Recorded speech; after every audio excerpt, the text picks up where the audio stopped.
네, 우리 사랑하는 여러분, 지난 한 주간 동안도 각자의 삶에서 수고 많으셨습니다. 또 기쁜 일 가운데 보내신 분들도 계셨을 것이고, 잠시 염려와 눈물로 지난 한 주간을 보내신 분들도 계셨을 것이라고 봅니다. 그러나 우리를 사랑하신 하나님께서 변함없이 우리를 사랑해 주시고 붙들어 주셔서 이 아침 함께 교회를 이루게 하셨다는 사실만큼은 변함없습니다. 우리 오늘 찬양 불렀던 것처럼 나는 항상 하나님께 감사하십시다. 네. 자, 우리 지난주부터는 창세기 강해를 끝마치고 신약 성경 가운데 한 권인 데살로니가 전서를 우리가 읽으면서 지난 첫 주에는 바울 사도의 인사말 가운데 그 교회를 향한 사도 바울의 감사의 인사를 받습니다. 우리가 너희를 하나님 앞에서 생각할 때마다 참 감사하다 이거예요. 왜 감사하느냐 그럴 때 하나님께서 믿는 자 속에서 기대하시는 어떤 중요한 표지가 데살로니가 교회 성도들에게 있었기 때문이다 라고 바울은 말했습니다. 너희 안에 믿음의 역사가 있었고, 너희 안에 사랑의 수고가 있었고, 너희 안에 소망의 인내가 있었다.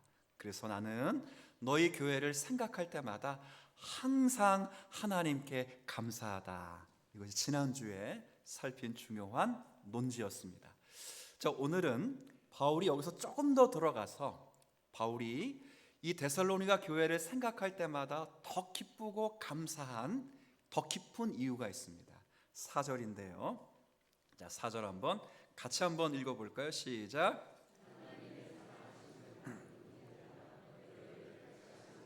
네. 자, 사도 바울은 데살로니가 성도들을 떠오를 때마다 이렇게 생각했다는 거야. 야, 이 성도들 보니까 하나님이 진짜 사랑하시는 성도로구나. 이렇게 생각했다는 거예요. 또 하나, 야, 이 성도를 볼 때 하나님께서 이들을 선택하셨구나. 이게 오늘 사도 바울의 더 깊은 감사의 이유입니다. 그래서 오늘은 이런 사도 바울의 감사의 궁극적인 이유였던 하나님의 선택에 대해서 잠시 살피고, 그 다음 선택받은 성도들에게는 어떠한 표지가 나타나는지, 성령께서 우리의 마음속 깊이 무엇을 만들어내는지, 이 두 가지를 살피면서 하나님 앞에 나아가도록 하겠습니다. 먼저 우리는 성경이 말하는 선택의 의미를 조금 잘 이해할 필요가 있습니다. 방금 전에 4절에 읽었습니다. 너희의 택하심을 아노라 라고 되어 있어요. 여기서 말하는 택하심 또는 선택이라고 하는 주제는 사실은 굉장히 까다로운 주제입니다. 무슨 말이냐면 사람이 다 이해할 수 없는 교리입니다.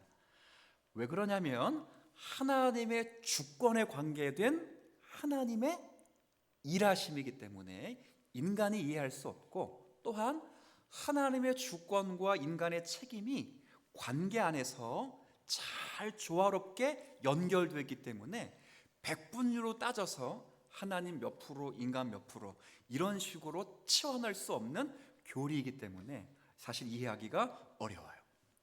어떤 사람은 그래서 이 주제를 굉장히 부담스러워합니다.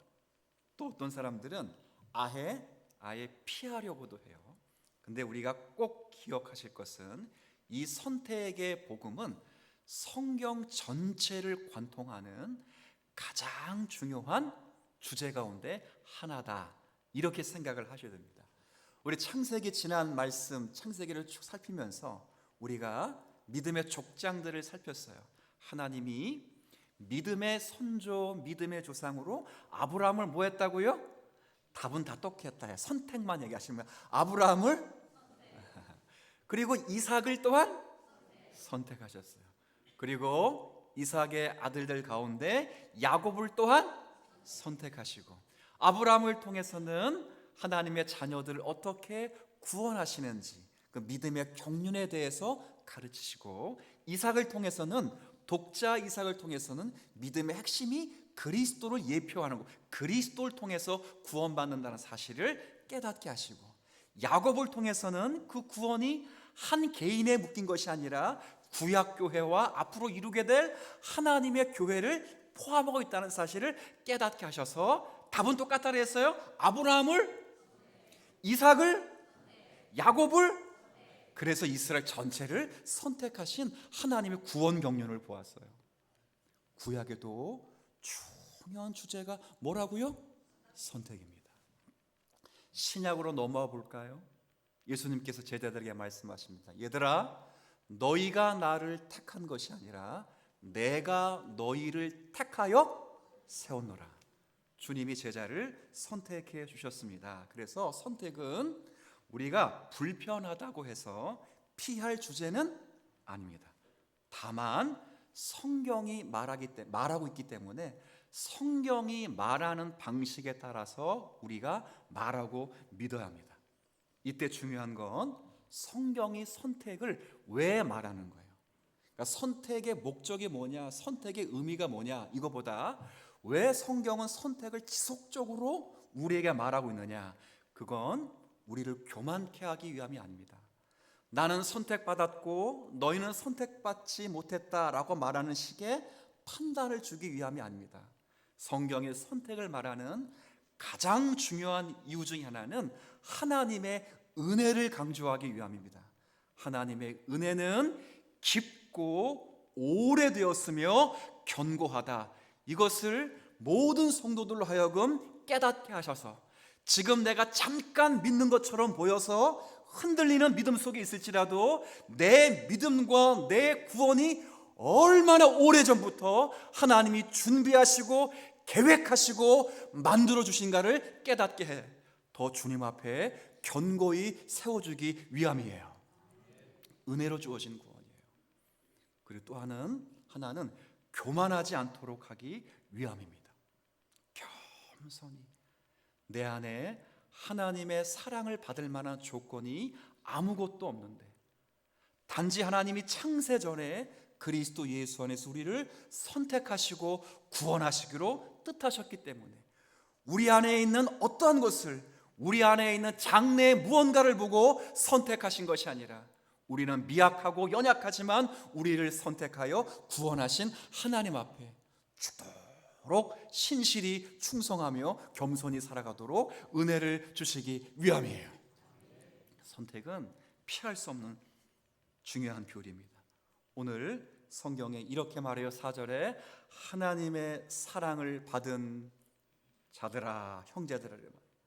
여기서 데살로니가 교회 성도들이 하나님의 사랑을 받았다라고 말하면 흔히들 이렇게 오해할 수 있습니다. 하나님이 날 사랑하신다고? 야, 그래, 내가 좀 하나님 앞에서 사랑받을 만한가 보다, 이렇게 착각할 수도 있고요.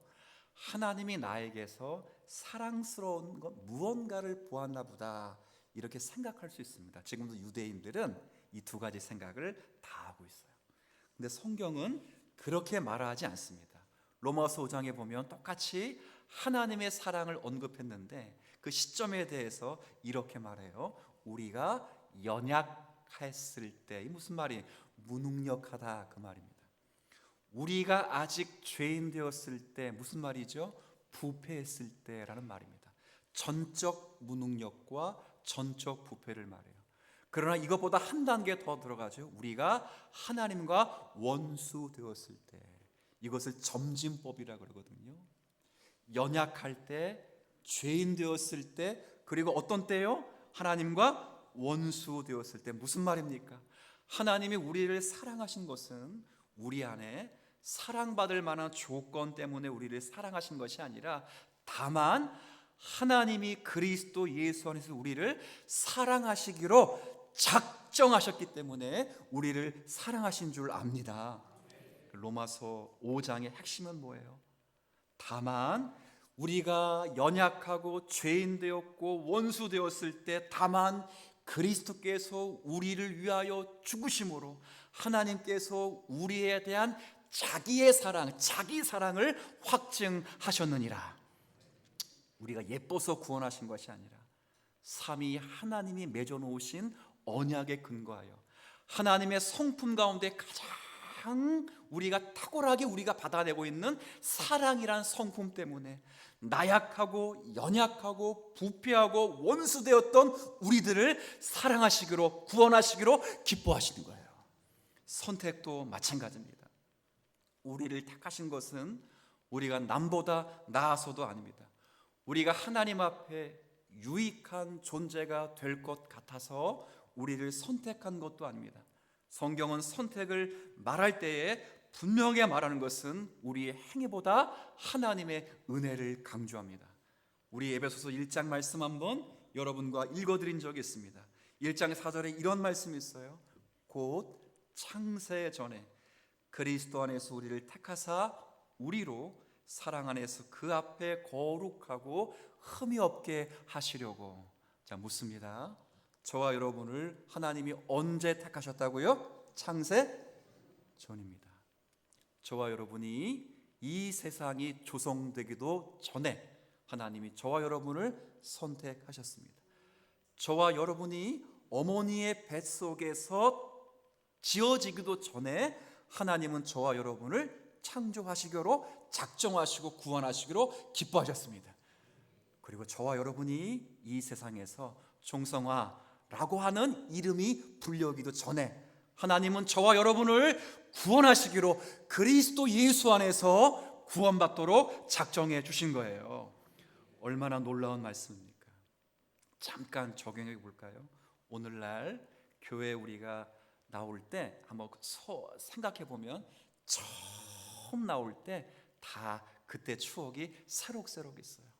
누군가의 전도에 따라서 어떤 마음의 결심 따라서 마음의 어떤 요동 때문에 주님 앞에 나와 여러분들이 예배 생활을 시작했을지 모르겠지만 다 그런 과정은 있지만 하나님 편에서는 사실은 이 일은 창세전에 이미 계획된 거예요.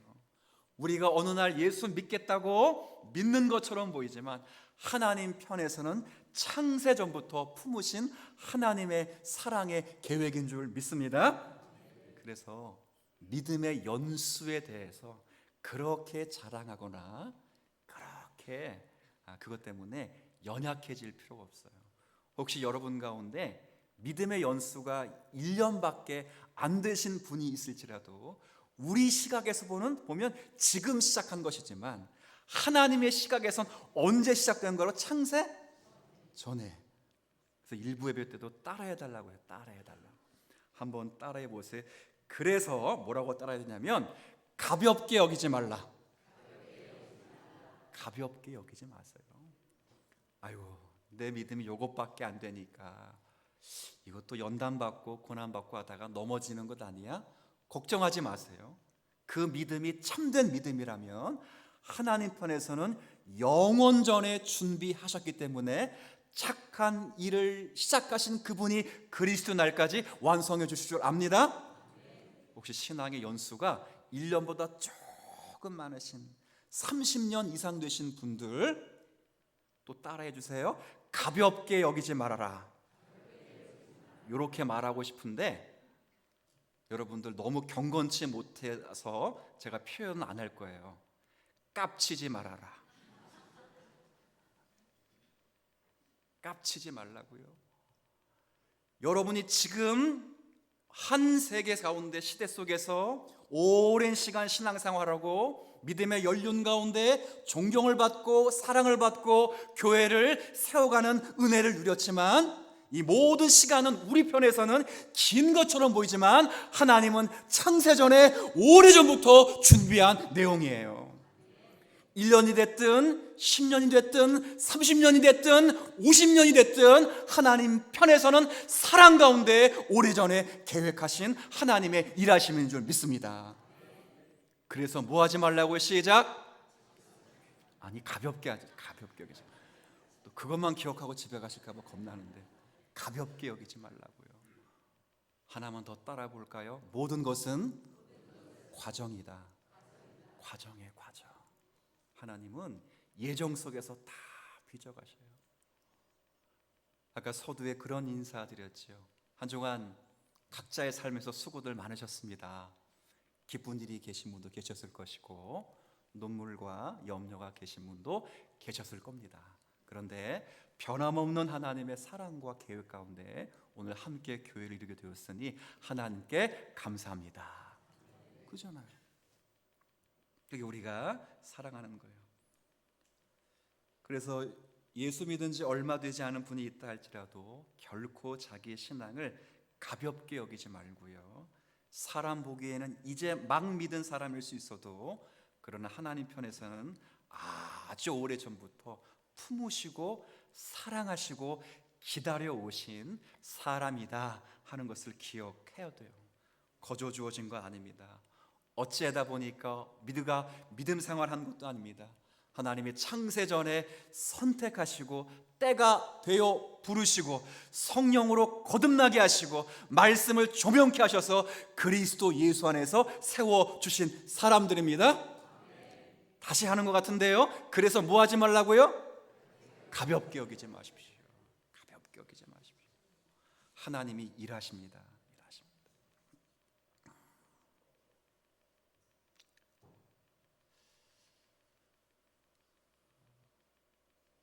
제가 오늘 설교 준비 때는 그 예화가 빠졌는데 아까 일부 예배 끝나고 꼭 해야 되겠다라는 생각이 좀 들어서 약간의 막간에 지금 이렇게 텀을 잠깐 들었어요.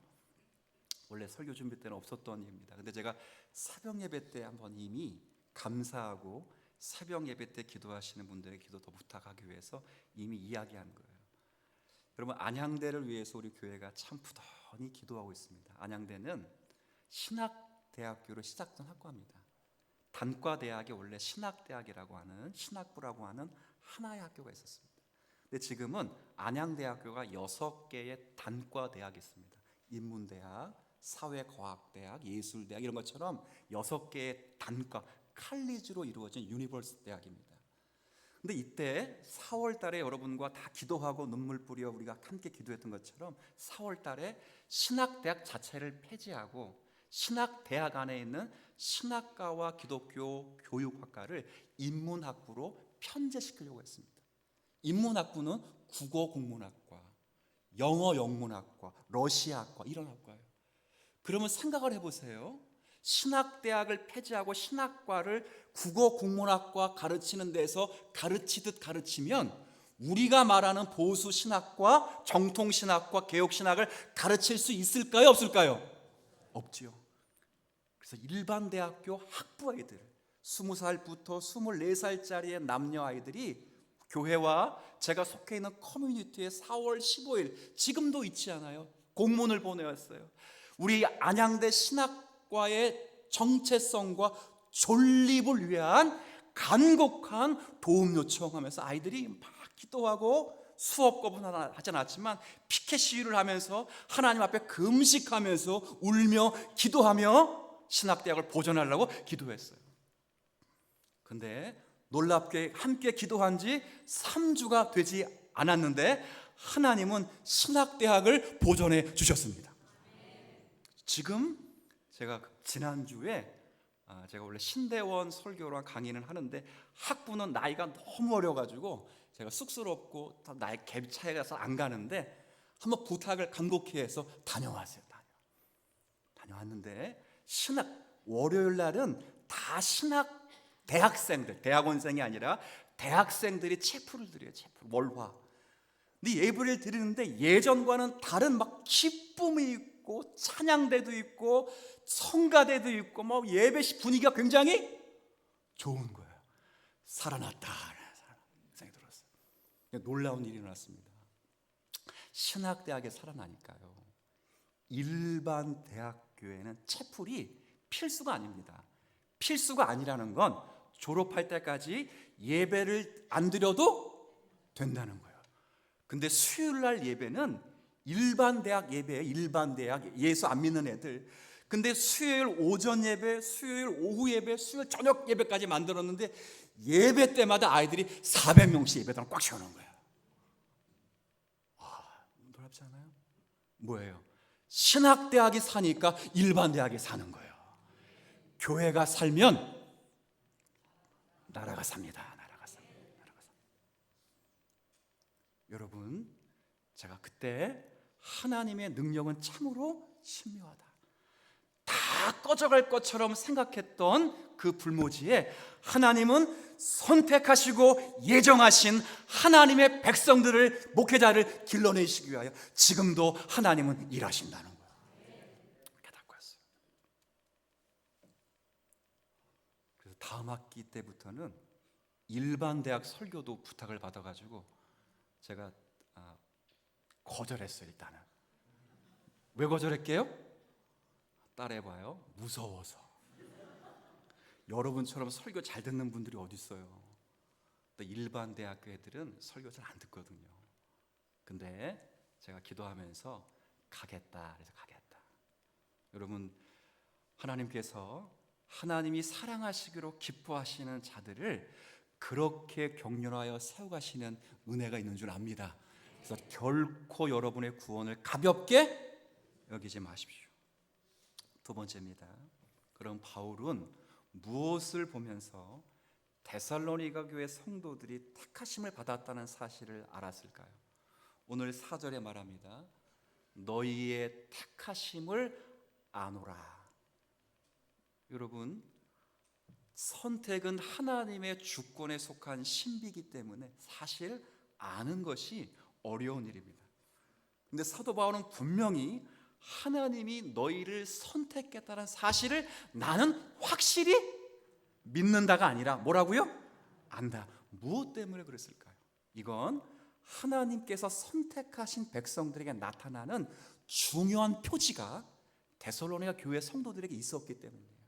그 표지가 뭘까요? 오늘 읽었던 끝절 6절입니다. 여러분 한번 읽어주시겠어요? 시작.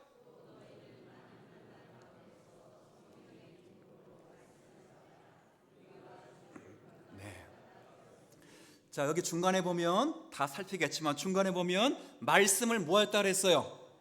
이런 말씀을 들었다 이렇게 말하지 않고 이런 말씀을 듣는다고 해서 다 받는 거 아닙니다. 여러분들 마태복음 보면 씨 뿌리는 비유 다 아시죠? 길가에, 돌짝밭에, 가시떨기에, 좋은 땅에, 이 다 말씀을 뭐는 했어요? 들었습니다. 돌밭은 심지어 즉시 기쁨으로 들었습니다. 가시떨기에 있는 그 밭도 즉시 기쁨으로 뿐만 아니라 가지가 올라오고 열매 맺기 전에 잎이 날 정도로 꽃까지 피었습니다. 근데 무엇 때문에 말씀을 받지 못했을까요? 좋은 땅에 답이 있습니다. 좋은 땅에 심겼기 때문에 30배, 60배, 100배의 결실을 이루었는데 그 이유는 인내하며 결실하였기 때문이라 그랬어요. 뭐 했다고요? 인내하는 거예요. 인내. 왜 말씀을 들었다 말하지 않고 받았다고 말할까요? 우리 6절 앞부분에 너희가 많은 뭐 가운데? 무슨 말이에요?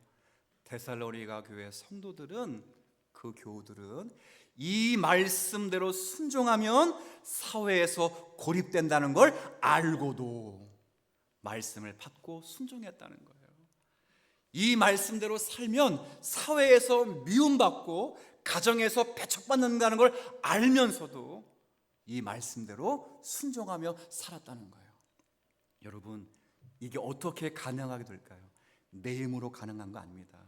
여기 6절 다시 한번 너희는 많은 환난 가운데서, 그 다음 무슨 기쁨으로요? 어떻게 받았다고요? 성령의?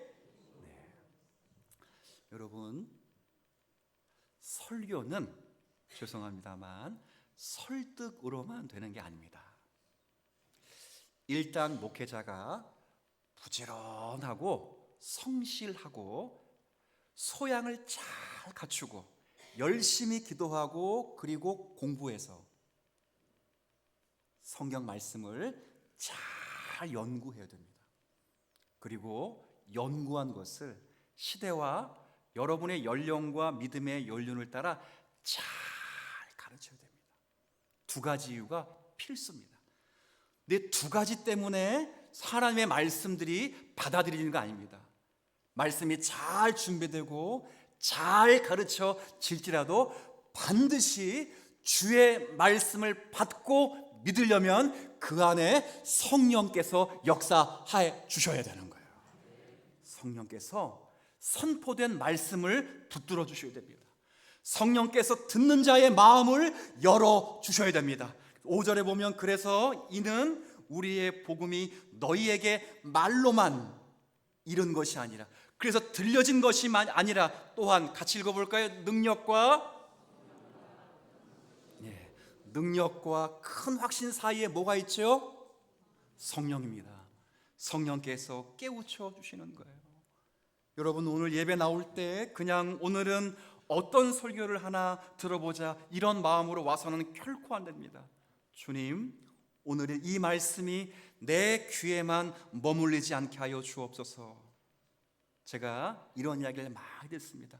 들을 때는 다 이해가 되는데 문을 열고 나가면 다 잊어버린다. 제가 분명히 말합니다. 성령께서 새겨놓으시면 잃어버리지 않습니다. 우리가 자꾸 지식으로 들으려고 하기 때문에 그렇습니다. 성령께서 그의 마음에 새겨두시면 마치 인을 박아두신 것처럼, 그리고 할례를 하게 한 것처럼, 살에 새긴 언약이 지워지지 않는 것처럼 신령비에 성령께서 세워주신 말씀은 우리의 마음을 역동케 하고 환난 속에 믿음 붙잡고 살도록 역사해 주시는 거예요. 여러분과 저는 그래서 예배 드릴 때마다 하나님 말씀으로, 성경은 성령의 검이시니 성령께서 자의적으로 말씀하지 않으시고 성령께서 독단적으로 행하지 않으시고 성부, 성자, 성령께서 맺으신 그 언약에 근거하여 요한복음 14장, 15장, 16장에 말씀하신 주님의 언약에 근거해서 진리를 가르치시고 예수님을 밝히 보이시고 예수님 붙잡고 살아갈 수 있도록 성령이 우리 가운데 역사해 주신다고 하셨으니 성령의 은혜를 사모하는 저와 여러분이 되기를 바랍니다. 그러셔야 돼요. 왜냐하면 성령님은 한 번 더 따라합시다. 인격적인 영이시다. 구원받기 전에는 여러분 인격 없습니다. 허물과 죄로 죽었던 자들이 무슨 인격이 있겠어요? 그러나 허물과 죄로 죽었던 자를 살리신 다음에 하나님이 일하시는 방식은 인격적으로 일하십니다. 인격적으로. 사모하는 자에게 은혜를 주십니다. 기도하는 자에게 응답을 주십니다. 수고하는 자에게 새 힘을 주십니다. 하나님은 그렇게 일하십니다. 여러분들이 그 성령께서 우리 가운데 오셔서 우리의 인격 전체를 다하여 하나님께 드리며 나아갈 때 하나님 우리에게 은혜와 사랑을 주시는 거예요. 말씀 앞에서 우리의 지성과 감정과 의지가 반응하기를 원하시고 말씀을 받아들이고 붙들고 순종하고 견디는 인격적인 신앙을 주님이 우리에게 원하십니다. 데살로니가 성도가 그렇게 했어요. 그래서 오늘 성경 6절 중간에 환난 가운데서 이렇게 말하지 않고 어떤 환난이래요? 많은 환난이에요. 이게 왜 중요합니까? 사실 말씀은 우리의 가치관과 충돌합니다. 여러분이 언제 신앙생활을 했는지 모르겠지만 세상의 가치관은 말씀의 가치관과 늘 충돌해요. 세상은 성공하라고 말합니다. 세상은 손해보면 안 된다고 말해요. 세상은 편해야 된다고 말합니다. 세상은 높아져야 된다고 말해요.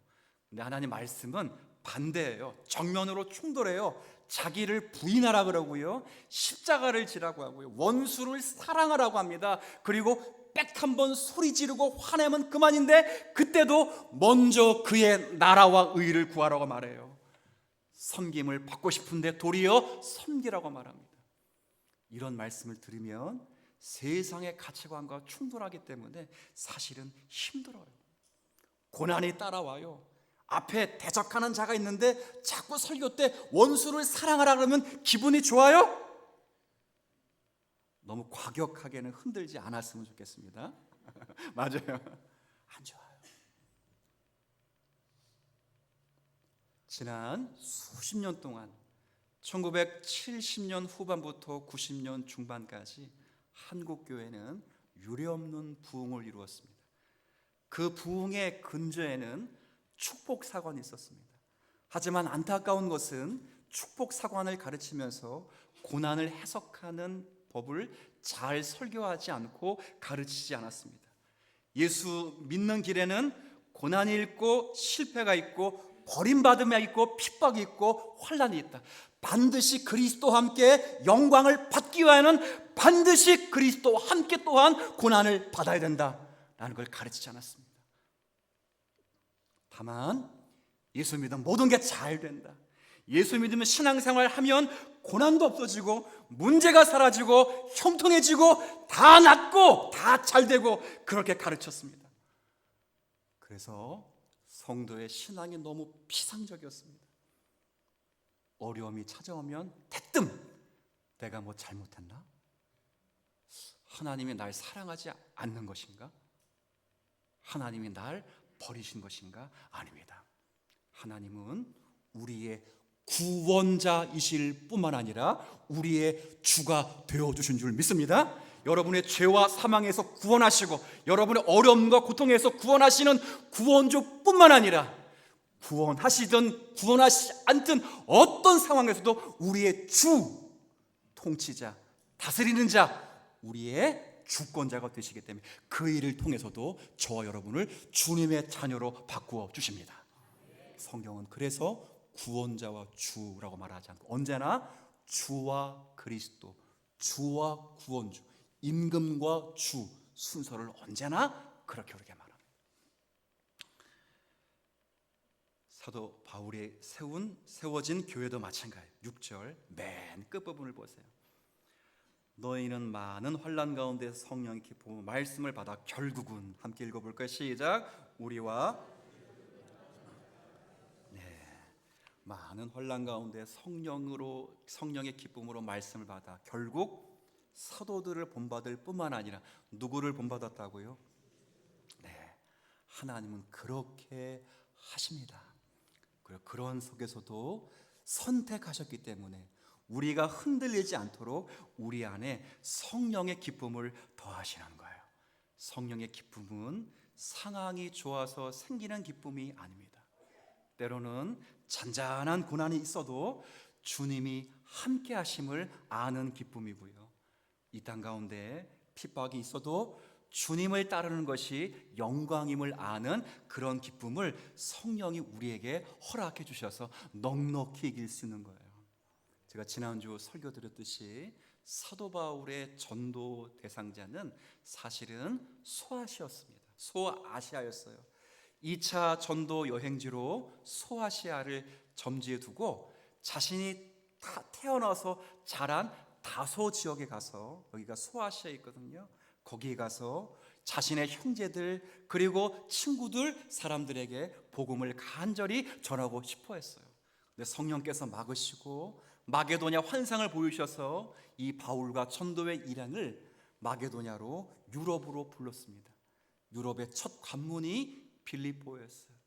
루디아도 믿고 여러 사람이 믿었지만 그 믿음의 일로 인하여 어려움을 당해서 고난 속에서 감옥에 갇히게 되고 로마 시민권자임에도 불구하고 거반 죽을 만큼 매를 맞고 말을 하지 못할 정도로 아픔 속에서 착고에 차여 감옥석에 있을 때, 그러나 그가 하나님을 찬송하면서 노래를 부를 때 모든 감옥에 있는 죄수들이 그 찬송을 들을 수 있었던 강력한 힘, 그리고 사도 바울이 노래할 수 있는 그 힘은 체력이 있어서가 아니라 그 안에 성령의 기쁨을 주셨기 때문이에요. 바울이 말합니다. 능력받는 일에 합당한 자로 여기심을 기뻐하였노라. 기뻐하는 거예요. 여러분, 이 세상에 살아가면서 우리는 사실은 작은 일 하나도 우리의 힘으로 할 수 없습니다. 예를 들어 볼까요? 우리 교회는 없는 줄 압니다. 여러분 가운데 혹시 주초 문제가 해결되지 못한 분이 계십니까? 담배를 아직까지 피우고 계신 분이 계셔요? 빨리 끊으십시오. 빨리 끊지 않으면 일찍 주님 만납니다. 그러니까 빨리 끊으십시오. 절대 담배 피면서 술 마시면서 직분자 노릇할 수 없습니다. 이것은 성경의 정신과 헌법이 금하고 있습니다. 그런데 놀라운 건 담배 끊는 것도 내 힘으로 되지 않습니다. 여러분이 주일 신앙 지키는 것 내 힘으로 될 것 같아요? 안 됩니다. 이 모든 것을 가능하려면 우리의 힘보다, 내 의지보다 더 강한 성령의 기쁨이 우리 가운데 있어야 할 줄로 압니다. 그 기쁨은 하나님이 선택하신 자들에게 주는 기쁨이에요. 이런 기쁨을 안길 때 사도 바울이 4절에 마지막으로 형제들아 너희의 택하심을 뭐라고요? 안다 그랬어요. 안다. 설교 마치지요. 우리는 우연히 믿게 된 사람이 결코 아닙니다.